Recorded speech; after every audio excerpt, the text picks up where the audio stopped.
परमेश्वरका प्रिय छोराछोरीहरू, जय मसीह। आजको अगमबाडीय पर्खालहरूका सन्देश भाग 14 मा म हजुरहरू सबैलाई स्वागत गर्दछु।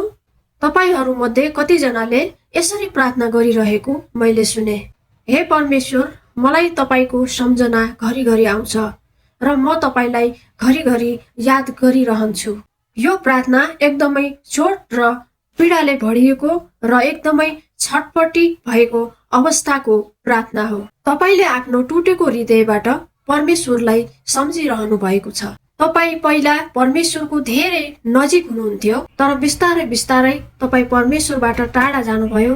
त्यसपछि तपाईलाई एक्लोपनले घेरेर राख्यो। तपाईलाई थाहा छ, जीवनको व्यस्तता, परिस्थितिहरू नराम्रा, जीवनका मागहरू, के खाउला, के लगाउला र के पहिरौला भन्ने चिन्ता फिक्री, अगाडि भविष्यमा के गरौला भन्ने कुराहरू, यी सबै कुराहरूको दबाव, जिम्मेवारी, तत्काल समयका समस्याहरूले तपाई घेरिनु भएको छ। यिनै कुराहरूले बिस्तारै तपाईलाई परमेश्वरबाट टाढा लगेका छन्। जब तपाई एक्लोपनमा आउनुभयो, त्यसपछि तपाईका आँखाहरू खुले र तपाईले परमेश्वरलाई घरिघरि सम्झिनुभयो।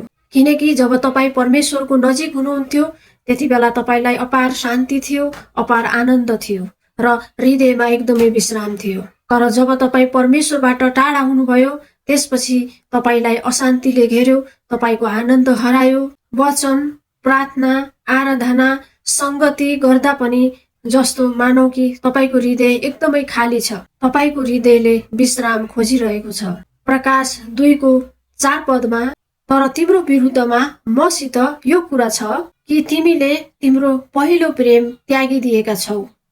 आज परमेश्वरले यो सन्देशद्वारा तपाईलाई भनिरहनु भएको छ, परमेश्वरसँग घनिष्ठ सम्बन्ध राख्न, उहाँलाई पहिलो स्थान दिन, उहाँको निम्ति तृषित हुनको निम्ति परमेश्वरले भनिरहनु भएको छ। परमेश्वरले यस वचनद्वारा प्रशस्त आशिष दिनुभएको होस्। जय मसीह।